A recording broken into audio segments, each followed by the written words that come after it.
well, let's go ahead and get this party started. Good evening, everyone, fellow Toastmasters, other people out there. We are streaming on Facebook right now. Welcome to session 22 of the engagement room. It's 22 of 24. Next month is our last month in season 1, and we are looking at a tentative launch of season 2 in end of October, something like that. Tonight, we have a contender for the 2026 World Speaking Championship that's coming up in Vancouver, and I wish nothing but blessings on him as he goes forth and does that. And this is not the first time he's been a contender. Stefano Cossalter, he is a TEDx speaker, a TEDx coach.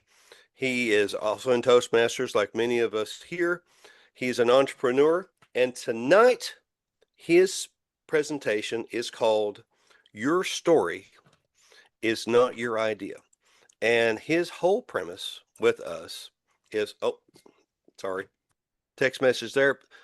People often confuse a personal story with a powerful idea. Stefano will be comparing the strengths of TED-style talks and Toastmaster speeches, and then teaching a practical framework for turning experience into a clear idea that people can remember, repeat, and use. Let's welcome Stefan. Welcome. Thank you very much, Tim. Thanks for having me, everybody. So your story is not your idea. This is about how to turn your experience into something that changes minds. And I am a Toastmaster, and even as I was winning Toastmaster contests, I thought I deserved to be on the TED stage. So I started applying to local TEDx events. And I kept getting rejected for some reason. I couldn't figure it out. Luckily, I knew one of the curators and licensees for a TEDx event, and I asked him, I said, why am I getting rejected? Don't you know who I am? And he looked at me and said, your stories are great. You just have to come up with an idea. And that's when I finally started to learn what an idea was. I became a coach at TEDx Surrey, which is probably the premier TEDx event in Canada almost, and also the head coach now at TEDx West Vancouver. And going through this process and learning how to put together ideas instead of just your stories and your experiences, it's a very important part of putting something together that people remember, that's sticky. I think Chris Anderson, he's the head of TED, or used to. I think he's moved on now. And he said, your number one mission as a speaker is to take something that matters deeply to you and rebuild it into the minds of your listeners. So if you think about that as your idea, it's a mental construct that people are going to hold on to and walk away with, value, and in some sense be changed by it. So your idea is your gift to your audience. You wrap it up and give it to your audience. That is your idea. Now, things have changed over the years. Years ago, there used to be 18-minute TED Talks, usually 18 minutes is the max. And they used to be very slide heavy as well. So there was lots of slides, even useless slides that are just meaningless. So that has kind of cut down. These days, most TEDx talks are about 10 minutes long and are very slide light. We actually discourage people to use slides because we find it takes away from the engagement. For example, if you look at a TEDx video from back in the day, you'll see that every time a slide comes up, you don't see the speaker. So that's kind of been disconnected, and slides are no longer being used too much. And another thing as well is there's 30,000 TEDx talks released per year. And you can think that's a lot. One of the things you always hope for is an editor's pick. It's probably the 1% of talks that people or that TED deems worth to release to a bigger audience. And so I've learned how to identify good ideas and make great talks. And I've learned the difference between a TEDx talk and a Toastmaster speech. Very different entities. So I'm sure you've heard, especially at Toastmasters, an impressive speech, dramatic opening, excellent movement, vocal variety, humor, a touching story, maybe even a standing ovation. But then you sit back and you ask yourself, what was the idea? A lot of times people can't answer that. The audience remembers that the speaker was excellent, but not that the speaker wanted them to think differently. And that's where this revolves around. So it's called a through line. You want to create a through line, and your through line is I think Cindy Sheldon at TEDx Surrey describes it the best. She actually takes a clothesline out and hangs different parts of the speech on it to give the idea that your through line is your message. It's what ties everything together. And if it doesn't fit on that line, it gets cut out. So just so you know, if you have a question as I'm speaking, I'm more than happy to answer anything you have from my experience as a coach and my experience in looking at all the TEDx talks that are out there.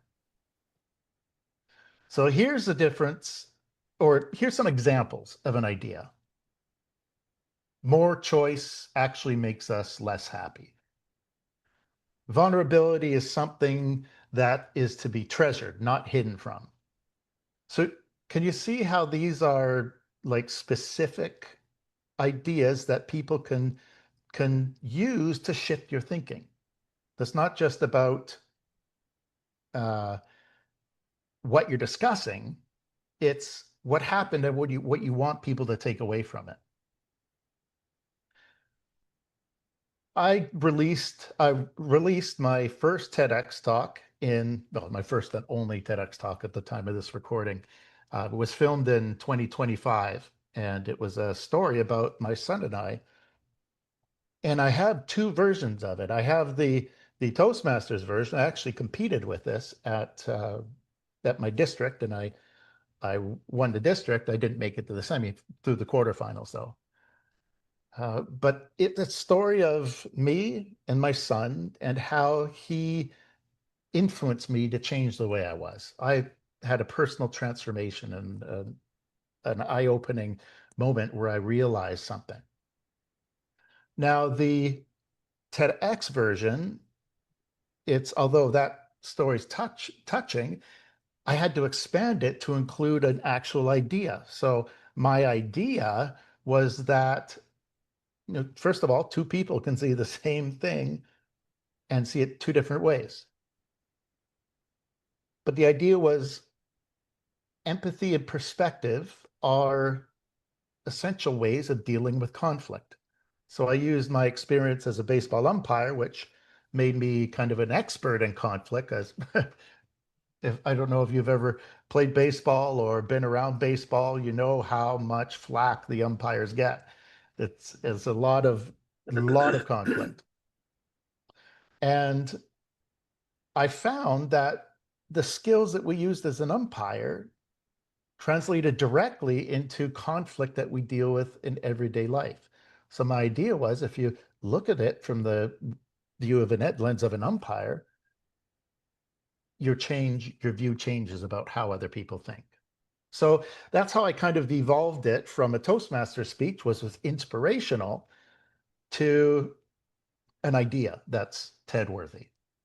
And I'm very proud to say it was an editor's pick. And I'm especially proud because they didn't release it for a year. What happens when you get an editor's pick, the problem is they decide when they're going to release it. But they saved it for the opening of the baseball season, which was the MLB baseball season in March. So it's something I was really proud of. I got to share it with my son. It was an incredibly wonderful experience. I'm good. I'm watching a video. I'm watching a Zoom event. What's up? I'm watching a Zoom. So, oh, I'm watching a Zoom. an An impressive speech just says nothing. Okay. The audience thinks differently. I just want to give you a few more examples of some good through lines that are unique. So, for example, I don't know if anyone's seen Amy Cuddy's speech. She talks about body language, and one of the most recognizable TEDx talks. And her through line for that was, with body language, you can fake it till you make it. History of the universe in 18 minutes shows the path from chaos to order. Terrible city flags can reveal surprising design secrets. See, all these things are designed to shift someone's thinking. Topic, story, message, and idea. So I just want to kind of clarify the differences between these things. The topic is what you're discussing. The story is what happened. The message is, and this is important, very important when it comes to Toastmasters speaking, what's the takeaway from it? What do you want people to take away? And then the idea is the particular belief or perspective that you want people to reconsider. The way most people think that just an inspirational story can become an idea. And that's where the problem lies. The story you use is very important because it's the vessel. It's the vessel that uh, that helps your audience change. And the way I kind of look at this is, for example, if I bring my dog Skittles uh, to the vet because I know she's sick, that gives me a pill. Now I know that pill is going to make the dog better, but every time I give it the Skittles, she spits it out. And that's what it's like for you trying to give your idea to across to an audience. They'll reject it. So your personal story, your powerful personal story makes a good, I call it like the piece of cheese. It's that cheese that you put the pill in that you can give to your audience, and it's the dog consumes it and the dog gets better. I work with a lot of really smart people that uh, they have trouble putting together a story or a vessel to get their idea across to their audience. So there's a lot of ways where your story is very important. And most people that I deal with, their personal story is a big part of it. So I'm not trying to lessen the power of a personal story, but it can't be everything. It has to be, you have to have an idea. So Toastmasters taught me how to deliver a message. And TEDx coaching taught me how to interrogate the message. So Toastmasters, they useful questions such as, do you have an engaging opening? Yeah, good hook. Does your story have conflict? That's right. Is the delivery expressive? And is the ending strong? Now, all these things are important. And I'm very happy that I learned all these things because it's made me an even better speaker and a better coach for TEDx speakers because all these things are part of it. But what the TED style development adds is they make you ask, what's the actual idea? Is it something new, surprising, or newly framed? And why would somebody reconsider their current belief? And also, what supports the claim and what the audience can uh, explain it at? Can the audience explain it to somebody else afterwards?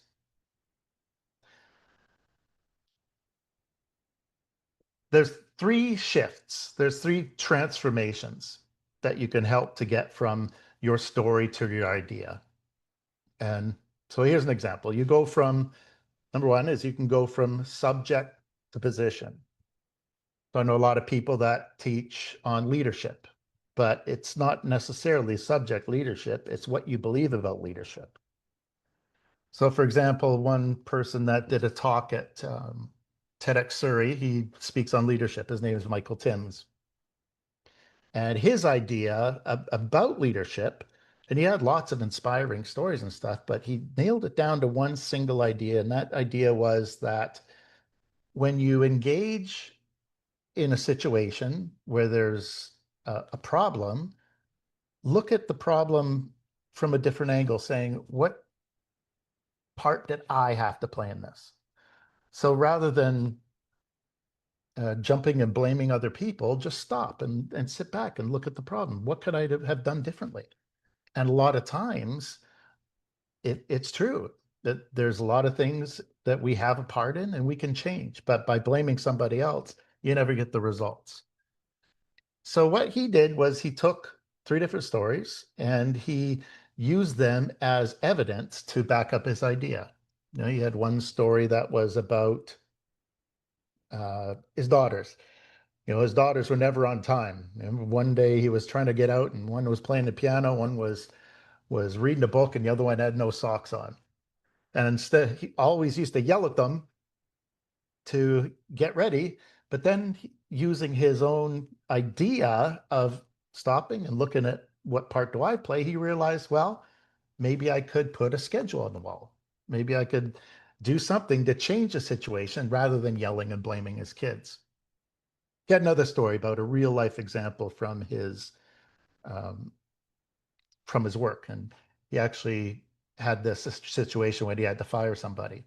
So these are the kinds of the three stories that he used to back up his idea. One thing that is really important in TEDx as well, and the big difference between um, a Toastmasters speech is we can talk about whatever we want. We can give a story, we can change the story, we can embellish it. That's just part of what we do when trying to inspire people. Now, when you're doing a TEDx talk, you must be able to back it up, especially if if you're one of the 30,000 that come out every year, they might not look at it too closely. But if you do become an editor's pick or you do get elevated to TED.com, which is the holy grail of a TEDx talk, they'll scrutinize it. So everything you say has to be backed up by evidence. So there's a big difference between a Toastmaster speech and a TEDx talk. And just give you an example. So Michael Timms, for example, the one on leadership, he actually had to get to send in backup about even his stories. So they had to get a letter from his wife, I think it was, something like that, that had to prove that that was a true story. He actually had to go back to the person that he fired to get permission to give that story. So you got to be very careful that as a TEDx speaker, your stories need to be true. You can't fudge them, you can't embellish them. They need to be true because they will check, especially if it becomes a great talk. Another example I can say is someone I coached recently, Megan Neufeld. She has a beautiful story. It was an incredible talk, a TEDx story about purpose. And she had a story about how she lost her son and how it helped her find purpose. And one of the purposes was this company called Baby Go Round, which she heads. And there was this couple that came in, and they usually do pictures for promotional purposes, and they came in with this little heart-shaped white box, and she knew that what was in the box, and she was no longer the CEO. She was just another mother that lost their child too soon. It's an incredibly touching story. She had to get that backed up, so she had to get permission from the couple. So if you have stuff that you've been embellished, you must make sure that it is absolutely true. So that's from subject to position. Another one is from personal to universal. And this is kind of where the Toastmaster speech and a TEDx talk kind of have the same sort of purpose. Um, it's not necessarily what happened to you. It helps others recognize this. So, for example, let me think for a sec. Um, in Megan's speech, it wasn't necessarily just her finding purpose. Her message is we see purpose as usually in our culture as a lighthouse you must follow. That's your purpose, one single way. But what happens when life doesn't go that way? Well, you can actually use a light as like a lantern that shows the path every step of the way rather than having to follow this lighthouse in the distance. And there's a transformational moment that transformed her, but it helped others recognize the same thing. Oh yes, maybe that's what I need in my life too. I feel stuck or I don't know what I'm doing. Well, maybe I don't need to know right now. Maybe I just need to know a little bit in order to get me to where I need to go eventually. So that's how we turn the personal into universal. Think about takeaways as well. So another shift is from inspiration to application. Toastmaster speeches, we have inspiration. It's a story about, uh, for example, I don't want to use that one. So the story about my kids and my son Giovanni and being a baseball umpire, and how I wanted to inspire people to make sure that you do realize that two people can see the same thing. So, and it's real to them in their own minds, right? They can see just that, like in baseball, one team sees a play one way, one team actually sees the play differently. And after every single close play, one side's unhappy. It's ridiculous, but it's true. People actually see things like that. So from a touching story about a father and son, it becomes an application, think like an umpire, change how you think or act. Here's a simple framework. And what I like about TED is you can ask yourself these questions and it can give you a good idea about how to come up with your idea. If you have your story, great. So how do you change the story into something that's going to become your idea? Well, first of all, contrast. Think about what the audience currently believes and how you can shift it. Think about the lens. For example, the lens that you're looking through. What makes you an expert? So you need to have to be you have to have either to be an expert, like a doctor, a scientist, but you don't necessarily need to be, but you should have a reason to become an expert. Here's an example. My good friend Terry Holland, she has a beautiful talk about her experience with secondary um, post-traumatic disorder, where her husband went through a lot of traumatic things and she didn't actually go through it, but she suffered the secondary trauma through it. Now, a lot of times, TED can't go up and make medical claims or tell somebody exactly how to deal with trauma just because you went through it, but you can bring awareness to it. And that's exactly what she did. She says, her idea is secondary trauma is real and it's okay to go get help for it. That's all she claims. That's her idea. It's nothing. uh, she doesn't have to be an expert. She doesn't have to be a psychologist to go through it. She was an expert because she lived it, but she doesn't make claims on here's what you need to do to change it, but she brings awareness to it. So how can you get your audience to see it through your lens? uh, Evidence. What's your story, example, or research that supports it? I recommend you always have, even if you don't need to have it, it's always good to have it in the background because they might ask you for backup in everything that you're saying. So make sure you have the evidence to support any claim you're saying. So if you're going to say something about something about some psychological thing, well, you got to have evidence, and it has to be good evidence. Another question is the application of it. How can someone apply it to their lives, and why does it matter? And then something that you can repeat? Is there a phrase that someone will remember? It's all these things will make it sticky, and it help you actually improve and create an idea that's going to last. Just a few more good questions to ask yourself when you're doing a TEDx talk. And these are from Chris Anderson's book, The Official Guide to TEDx Speaking. Always think about something you're passionate about. If you're not passionate about it, don't talk about it, because you use a lot of your life force when you're speaking. And if it's something you're passionate about, then you can actually, the audience will feel that coming out of you. Number two is, does it inspire curiosity? How can you make it create curiosity for your audience? Curiosity is powerful. It drives so many people. Just a couple more. Is your talk a gift or is it an ask? Is the information fresh or is it already out there?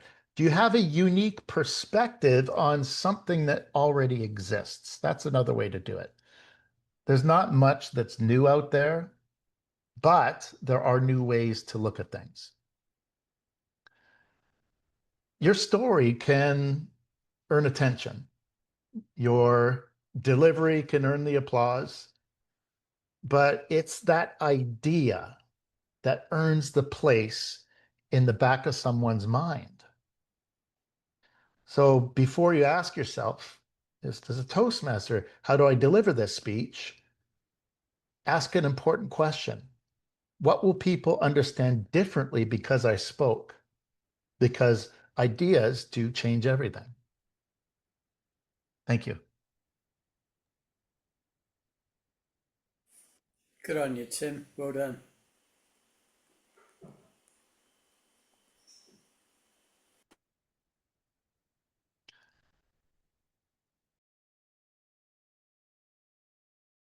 Here we go. Thank you so much. Let's give him another round of applause. I've had a double mute there. Sorry about that. Professor, you had us in seminar on this. Thank you so much here. Definitely. All right. So now I'm going to go ahead and change the pinning here where we can do the multi-speaker. And we got Stefano up here. So who's our first speaker, our first question from the gallery here? You can raise your hand or you can just go ahead and speak up. Sandra, yes. Stefano, which speech, where have you made the biggest difference? Do you feel that you make more of an impact in a Toastmasters speech or in a TED speech, and why? That's a good question. I have a lot more to give in regards to Toastmasters and inspirational speaking. So I love I love storytelling. That's one of my favorite things in the entire world. That I love entertaining, and I love uh, inspiring people. That's using my own mistakes, my fears, my F ups to help inspire other people. That's not necessarily going to get me a lot of TED space. That's why I had to use my umpire story as my expert. But I enjoy just creating speeches more that inspire. I love coaching TEDx because I love helping people take their ideas and make them sticky for people. Work with a lot of smart people that just don't have the way of getting their ideas across. So that's something that I love to do. And TEDx, I love ideas. I love to help change the world. That's a big part. So that's what I do on that end. But I love inspirational speaking. That's my favorite part. And if somebody, I get somebody coming up after me saying, you know what, your story really resonated with me and I nearly changed my life. That means it all. That means everything to me. Did I answer your question? Yes, but I have a follow-up. Go ahead, Okay. Sandra. How did you know the point of impact hit your audience? I think it's from the feedback.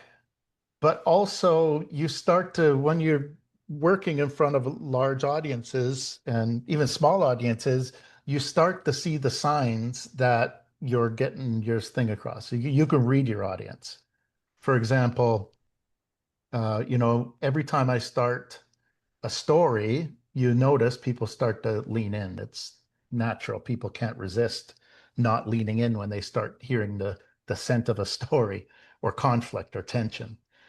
Um, and you can see when uh, I think the biggest one is the nods you get is when you give your message or you give like a foundational phrase of some part, and then people are like, yes, yes, you can read it off their faces.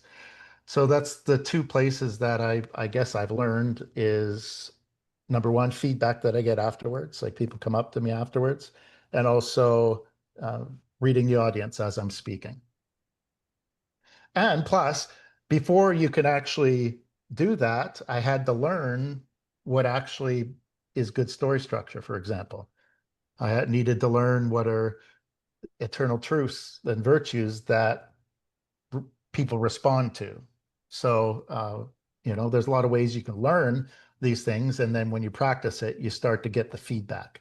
So it's a learned thing. It's nothing that came naturally to me.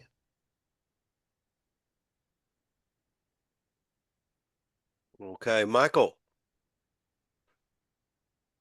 Stefano, thank you very much. I always appreciate being in your presence when you speak. My gem bag is full with all your takeaways. You always hear somebody I meet say, "Oh, I love to do a TEDx speech." What advice would you give to a newer person who's inspired to do a TEDx speech? What advice would you give them? Well, the first question I ask is, what is your idea worth sharing or spreading? Mhm. And most of the time, they don't know. Right. So, a process like you take them through a process, and where you figure out what what they're passionate about, what the audience cares about, and what they know a lot about. So those three things, when they intersect, you start getting good fruit growing. So I usually just get to that point and look and see what kind of ideas that people can take away from it. For example, recently I've been working with a veterinarian, and she has great stories. Like she loves this concept of called One Health, where she loves helping people. She loves helping the environment, and she loves helping um, people.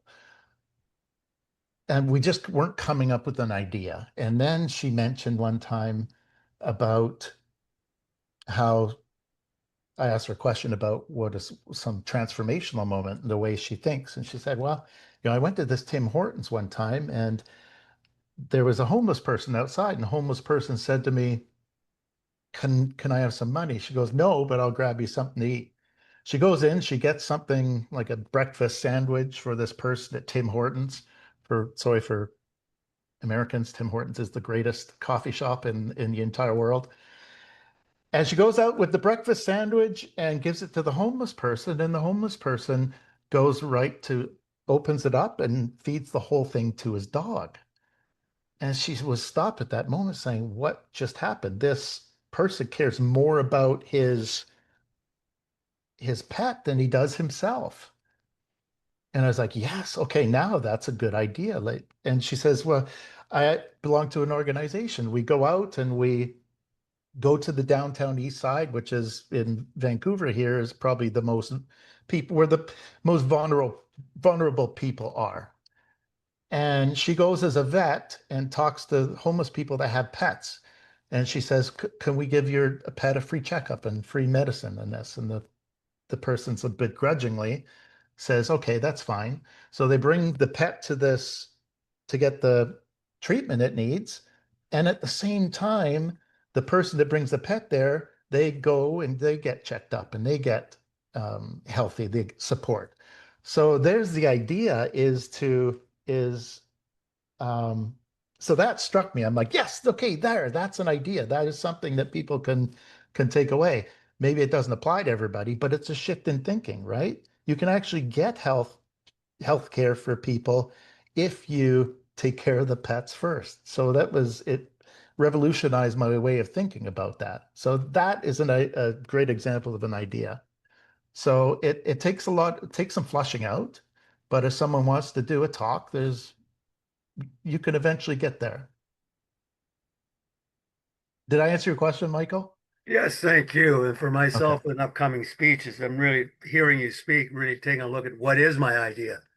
And am I Yes. clear on that and how important that is? So, yes, thank you. Okay. Awesome. Well, okay, Mark. Mark, you got Hey, your hands up. I had to take myself off of mute. Something that you said during your speech about, you weren't allowed to try to sell something or sell a product. Although I think that some of the TED Talks that I've listened to or the TEDx, they really come pretty close to sounding very promotional. And I'm trying to understand how you make sure you don't sound that way. You're very, I mean, some of them really sound very promotional. How do you get around that so you don't sound like you're a salesman? Yeah. No, I get it. Yeah. And they explicitly tell you not to sell. Maybe the ones you've heard have been older ones. Maybe things have changed. I don't know. I know Maybe. they're pretty strict with it. So if you're gonna, here's a way that we kind of get around it. You want to be able to, you don't want to sell, but you want to be able to, leverage your talk. Let's be real. A lot of entrepreneurs, they want to leverage a TEDx talk to become an expert. And there's certain ways you could do it. Number one, say, for example, let me see. Um, let's say Michael Timms, for example, he gives his talk about leadership and he might mentions, for example, I teach people how to lead and this is what I teach. So that's something you can say. But you can't say, go to www.stephanocossalter.com. Sure. You can dance around. You can say what you do, and a lot of people do that, as a mental health expert or as a professional coach. I work with this many people. So that's a way you could kind of seed yourself and what you do and your authority without actually selling anything. Does that kind of answer the question? It does. It does. Okay. Thank you. Yeah. Yeah, they're really strict. I'll tell you, if you come too close to selling on the stage, they just won't post your video. Thank you. Nor will you get into the running to actually get your spot. Because I've run into that too. Mhm. They say, "What's your idea?" But then there you are. I wanted to ask you, Stefano, whenever you really went into the description of being an umpire, and that caught my attention because when I was in college working on my baccalaureate degree, my mother was dating a guy who was the chief umpire at the park in our city. And I had really no idea that at one time my grandfather was he was a referee, he was an umpire, he did all that things, and that was before I was ever born. Can you tell me how those experiences influenced you as the entrepreneur you are now? Because I only did it a couple of times. That was the most extreme hate I have ever experienced in my entire life. And I'm like, 2 nights of this, no experience.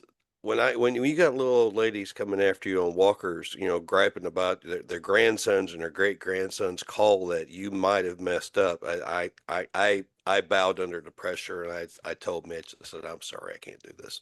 But I'll let you answer the question. Sure. Thanks. I love this question because like you, I wanted to quit the first day. I tried to chicken out actually. That's Mm, part of my talk was I couldn't handle it. That was part of my transformation is mm, every time I was defensive, every time I came into conflict, I dig my heels in. but it's incredible because my son used the same words to me that I said to him when he first wanted to quit. It was an incredible moment. Oh Just my gosh, that's a blew my mind. retroactive moment. It was amazing, and his wisdom helped me stick with it. And if I wouldn't have stuck with it, I wouldn't have learned everything I've learned. So that was my transformation, and it's weird. He's so wise. I don't know how he comes up with it. The other day I was umpiring with him. It was a great way to spend time together. But I started bickering with parents, and Oh boy. Oh I know boy. not to bicker with parents, but I can't, I couldn't not bicker with them. And afterwards, he says to me, he goes, Dad, you know what? It's if the players and the coaches are giving you conflict, deal with it. But he says, the parents are the people that pay for their kids to come here and they want to experience it. He says, let it roll off your back. I'm like, damn it, son, you're right. You're That's 15 so years old. hard Stop though. schooling me. That's difficult, man. That is so damn hard. I Yeah, still but have it's flashbacks of changed. that. That was a terrible experience for me. It's changed me. Absolutely. Yeah, Oh, I I'll don't take bet. a lot of things personally anymore. Oh, I'll bet. I mean that right there, if that doesn't toughen your skin, I don't know what will. Definitely. That's the ultimate challenge right there. All right, so who's our next question?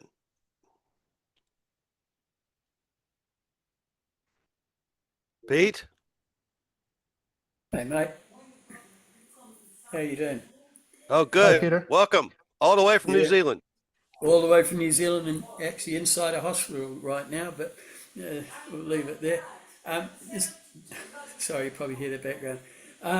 One thing that you could do to practice, and this is just something I've done, is to make a 7 minute speech, the old TM speeches, and then elongate it to 20 minutes or half an hour, and then do that and then compress it again. So a lot of people, what they do is when they expand a speech, they either leave the exit, which is the conclusion, call to action, and mantra. They leave that too long, and when they shorten the speech, they take their long speech and it ends abruptly. So I mean that's all in my books if you want to see them. And sorry for advertising here, but that's the way I do it. So when I do a keynote speech, for example, that can be 40 minutes to an hour, sometimes longer. And so if I attempted to do that in Toastmasters in a 7 minute, I've got to rewrite it, but take out the principles that are just basically not needed to get across the purpose. So that way of doing it is you'll find that you strengthen up your presentation. So whether it's a 10-15 minute TED or it's an hour keynote or a 7 minute TM, it doesn't matter. You can still get the message across using any of those time frames.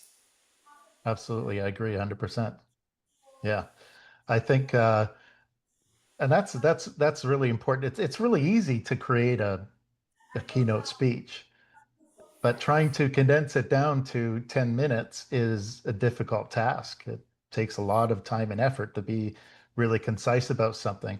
But that's one of the skills as a TEDx speaker, for example, is there's nothing you can say in 20 minutes that you can't say in 10 minutes, honestly. If you're clear and concise, you go give the same message without boring people to death. But yeah, no, that's great.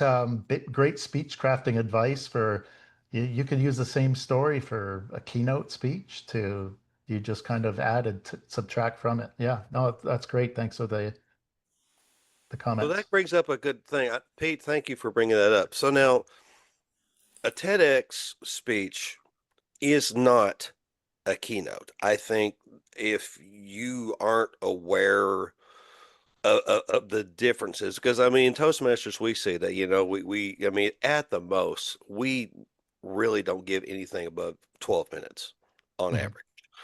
And I mean, have you ever seen that people get hung up, between the like they say, "Oh, I'm giving a keynote." No, no, no, no. You're giving a TED. You're giving a TEDx. This is not a keynote. And have you seen that as, as a coach, where people confuse that and they have to kind of back up and kind of reinvent the wheel on that? Absolutely, all the time. I think one of the things that I bump up a lot with is the scripting process.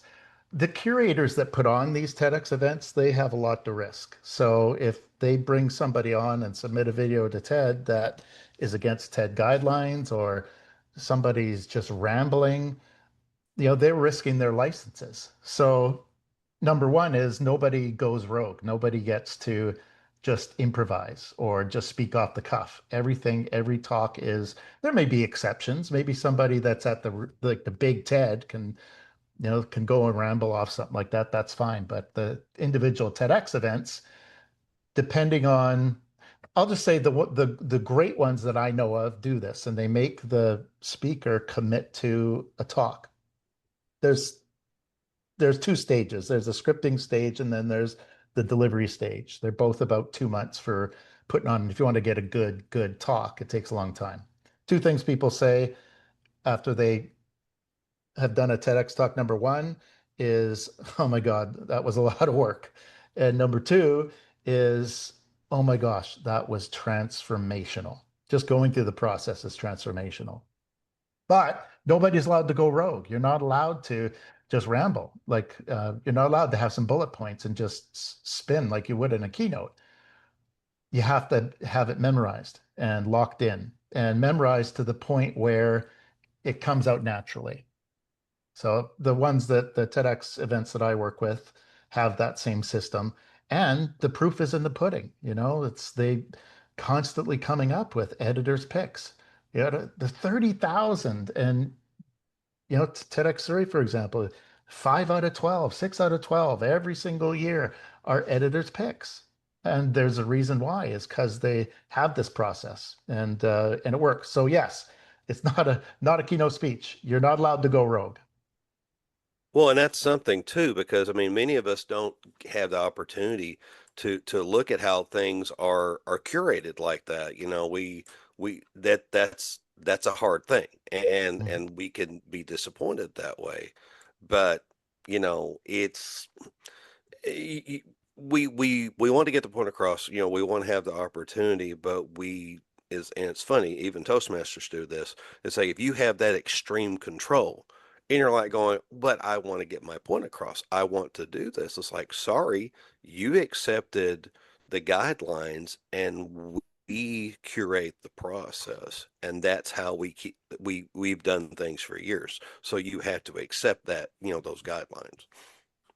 Yes, and it's pre-framed. So when you go to usually they'll have like an information session, Hmm. and people will understand what it's going to take. They tell you everything up front. There's no misunderstandings, so you know exactly what you're getting into.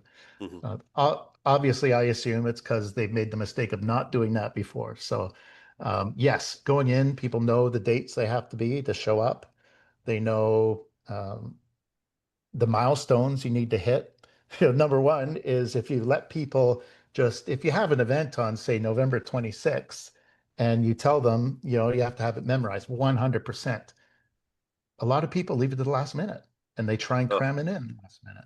But if you set milestones for people right. where you have to have it memorized by October, no memorization, no TEDx talk. So yes, yeah, that's basically how it works. That's one of those times where it's like, if you really want it, you're going to have to commit. And that's true. Most people that want to do a TEDx talk want to do it bad. They are happy to sign up to anything that Hmm. all the standards you want to do. They know they're going to have a good talk. So they do it. And they Right. transform afterwards, right? They have a Yes. legacy, a Right. video. Um, here's a little tip for people. Make sure, if you're going to get a TEDx talk, make sure the places you're applying to have good videos. Most people only do one talk. Hmm. So make sure they have a good camera crew. I froze on my first TEDx talk, my first, Oh, wow. first and only TEDx talk. There was a point where the lights were so hot and I was started sweating, and the only thing that went through my mind was, "Oh, I'm sweating," and my mind went blank. So I had to stay there, and and look at the audience and just wait until it came back to me. Thankfully, they had a great camera crew there. You'd never notice. Could I That's cut in wonderful. there, if That's wonderful. possible? One of the things that has helped me in my professional career is writing books. When I was Mhm. first shoulder tapped to be a professional, the first thing that my coach said was write a book. And she said, well, I said, well, how long have I got? And she said, well, 200 pages, you got 6 weeks. So, and you're not allowed to use AI. So I wrote it in 4 weeks, but it was all the artistry, all the graphics, the whole book, plus marketed it, plus had it published in 4 weeks. So I think if you're going to do any speech, whether it be a TED talk or you're going to keynotes or platform speaking, for example, if you put your ideas together in a book, then it will help you present. And you don't have to sort of go as far as I did. I can, by the way, I can make my books freely available to you if you like in this webinar. Um, but I think writing a book condenses what you want to say and really sharpens your purpose. And if you can do that, then any talk, whether it be an hour, whether it be 7 minutes, will come a lot easier for you. You made a really good point that can really help you in all aspects of it. The book can give you the authority to get the TEDx talk. A lot of times the speakers will have a couple tables out in the lobby where people, if they want to meet the speakers and buy their book, they can. So it's an excellent idea. The book is just as just as good or even better as a TED Talk to leverage in your business. So yeah, I absolutely, that's a great idea on so many levels. What I'll That's do where is the selling point comes in, yeah, that you can yeah. squeeze it in, right? Tim, I'll send you the links to free copies of my book so you can distribute it to people here. I'll Oh, give you gotcha. 5 books.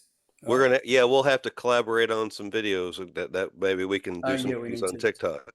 Oh yeah. Yeah. All right. Well, we got one more question. Cheers, guys. The closing question is we're ending up. We got 5 minutes. We got to have enough time for Sandra to do the closing question and give Stefano enough time to answer it. So, Sandra, you got it. Well, Stefano, between your TED Talks and Toastmasters, you probably hear more speeches than all of us combined. Have you been seeing any trend lately as far as topic, delivery, attitude, humor stories? I mean, what are you seeing that we should be aware of and looking to incorporate into our speeches? Sure, that's a great question. One is, you nailed it, humor. Every time, there's nothing that delights your audience, that creates rapport, that breaks down resistance than humor. If you can make your audience laugh, it makes them receptive. So if you've seen any of my speeches online, you know that humor is a big part of them. Um, and you don't have to be funny to learn to be funny. To give good speeches, there are formulas you can use. I was never funny. I just use formulas. If you look at my speeches, you'll start to see the formulas, the rule of three, or surprise and misdirection. So when it comes to TEDx talks too, everyone at Coach is humor's a must. You have to have something funny, even if it's heavy, especially if it's heavy, because when you have a heavy subject, you're expecting your audience to carry this emotional load that's so heavy, and making them laugh just allows them to put it down. Here's an example. I was coaching Dr. Stephanie Green, and she deals with medical assistance in dying. And I said, you have to have some humor. This is a pretty heavy subject. She says, well, how do you make assisted dying funny? I'm like, well, I think of some light moments, or there's some light moments and things you experience. She goes, yeah, I could say that my husband sleeps with one eye open. I'm like, yes, that's you go. There's a moment that you can give after you give a powerful point, is to break the tension, bring that joke up. And she said also, yeah, I had this client who I went to the hospital to do my work, and he says, okay, I'm ready. And he goes into the bathroom. He comes out dressed in a full clown suit. And I said, yes, perfect. There you go. That's a perfect story to balance out the serious one about the gentleman with his family beside him. You know, their humor is such an important part to delighting your audience and not boring them, not exhausting them. So yes, humor is a must. Another trend that is is a good thing to look for if you're looking to put on a TED Talk is something unique. There's 30,000 of these things come out every year, and a lot of them are cookie cutter. They're boring. They're it, they get a handful of views. That's kind of a waste. So TED wants stuff that's different, that's unique. So, for example, TEDx West Vancouver this year in November, they have something called Reframe. So they're bringing in different types of um, talks. For example, we had this idea of, one of the curators really wants something that someone can demonstrate on stage as they're talking. So she says, what about something like, someone cooks on stage? She saw that one time.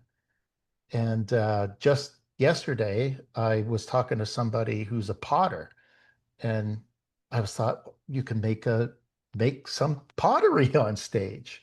And she says, "Yeah, what a great idea." She goes, "I have these stories about how I got into pottery, and there's lots of metaphors that I could use about clay, about creating something that would give a really powerful, memorable talk that's different." So open your mind a bit. Think about something. It doesn't have to be cookie cutter. And you know what? Since there's so many of these things around, it's better that you're not. Think outside of the box. Maybe there's some way to make it more interesting, make it invite more curiosity. Does that answer your question? Okay, so those are some of the trends I've been seeing. I was hoping Actually, you would say optimism, because that's what I'd like to see more of in speeches, is things that get us to think on the happy side of life. Yes, yeah. And there's a good point. Sometimes there's yeah, optimism. And sometimes there's topics which are uh, somewhat controversial. Ted likes things that create engagement. They want to see people, at TEDx events, they want to be able to see people, meet afterwards and discuss these things and share different ideas and opinions. That means so much to Ted. It's all about changing minds and shifting people's thinking. So if there's a way you can really challenge people, that's a great way to come up with a very powerful TEDx talk that lasts. well, now we've got one left. Now, Mark came in under the wire, and it's such a good question. He's put it in the chat. We're going to have to do it because I, I, I can't let this one go. He's asking, Stefano, are we seeing a rise of AI written speeches? So what do you think? I see hundreds of AI speeches every year, and they're all the same. I can recognize them, and if I can recognize them, people are going to recognize them. That you hear the same. When somebody, if you've got a keen ear, you can pick up on it, and if you don't, eventually you will. And it's not AI isn't there yet. It's not good at doing this. It thinks it is. It'll tell you, here's a world-class speech. And I look at it, I'm like, that's not world class. Or, here's a world class idea. I'm like, that's not an idea. It's not there yet. It doesn't know it. So yes, I see there's a huge rise of AI written speeches, but they're not great. They're terrible, to be honest with you. They don't have it's not there yet. It might one day, but I think that's another reason why you want to be an expert in what you're talking about somehow. So you can, um, you, you have the credibility to talk about what you have to talk about. Isn't it amazing how, you're already seeing the ease of picking up the difference between a hip pocket, a cookie cutter, and AI speech? Yeah. Because I cannot imagine that how easy it is to see that you've got this. Because I mean, even in Microsoft Word or Microsoft PowerPoint, you've got some things in there to flash some things up, and to take some old PowerPoints and, revitalize them is one thing, but to take the entire thing and just let it all be AI, it almost sounds to me, and this is just Tim's opinion, that it's just disingenuous. You're not delivering a good product to your audience. And I can't imagine, your first thought whenever you see, well, this is AI. Yeah. Yeah, exactly. Now, let me say that AI can be used to help you with ideas and whatnot. It's brilliant. It really is. Mm. As long as you can kind of recognize what is a good idea. Say, for example, if I ask it for maybe 100 different ideas for a story or something like that, one might be good, like really good. It'll say they're all perfect for TED or for competition, but the truth is maybe one really is. So, but you can use it to help yourself, to prompt you, to lead you down the right path. So it's very useful in a lot of ways, but don't rely on it. Do you really want to be the person with an AI talk? Maybe if it helps you come up with something, yeah, for sure. I can see how it can be very useful. Right, it's a structure. Well, all right, well, Yeah. we are out of time. Thanks. I'm going to switch back to full gallery mode here. Let's give Stefano one big last round of applause. Thank you so much. Thank you. Thank you, brother. I appreciate that. You are fantastic. This has been a fantastic seminar. This has been a seminar definitely on some things that we need to talk about. All right, so now August 5th coming up is going to be Sean Brumfield. His speech is going to be called Internal Leverage. It's going to be a talk about leadership, and we only got 2 more sessions before season 2 or season 1 is done. And I've already turned in my Toastmaster or Distinguished Toastmaster application to international. So the project is done. And I thank every one of you, especially Sandra and Karen, and a few other people. I put that out on Facebook today as a formal thank you, and on the international site. So this is basically done.